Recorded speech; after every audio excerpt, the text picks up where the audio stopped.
I'm Kelly, and this is my story. So I grew up in a believing home. As I look back on it now, I realize that I knew a lot about God, but I didn't really know God. It's kind of like he was my favorite athlete. I knew all his stats, but I definitely didn't have a personal relationship with him. When I was about 18, my church had a scandalous split, and there was a lot of division and a lot of hurt. I lost all of my childhood friends and was left feeling really broken and alone.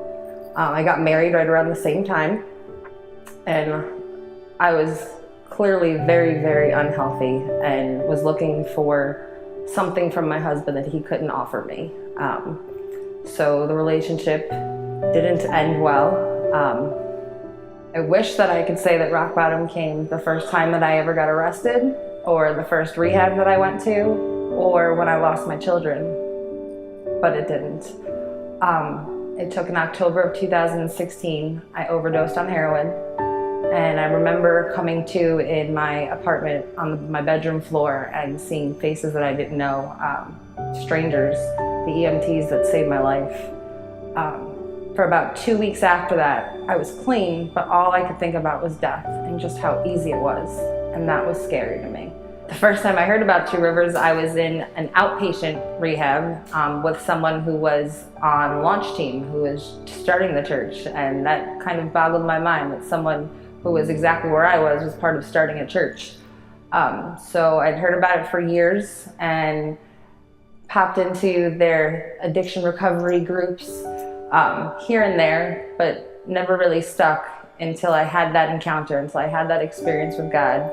And someone had invited me, actually I think Andy invited me on Facebook to an event, and I showed up and just felt so welcome and so accepted. And I came on a Sunday, and 2 weeks later I felt a calling on my life. I knew that God had ministry for me, to minister to the broken woman specifically, because that's where I had been. But after I'd heard that calling that God had in my life, it's so crazy. I literally ran into Pastor Andy the next day, and I had known him for years, just in being on Facebook and running into each other at events. And I told him I was so excited. I said, God's got a calling on my life. He's calling me to ministry. I think I'm going to go to Davis College. And he told me to just wait. Don't do anything. And I thought, for how long? And he said, just wait.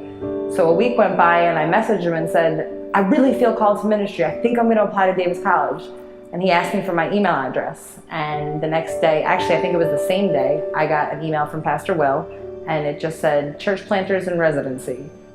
After experiencing a personal relationship with Jesus, I really I have a heart for people, and I show up Sunday morning to help create this environment, and I serve with other people who are looking to do the same thing. And some Sunday mornings I come a mess. I don't mean physically, I mean a spiritual, emotional mess.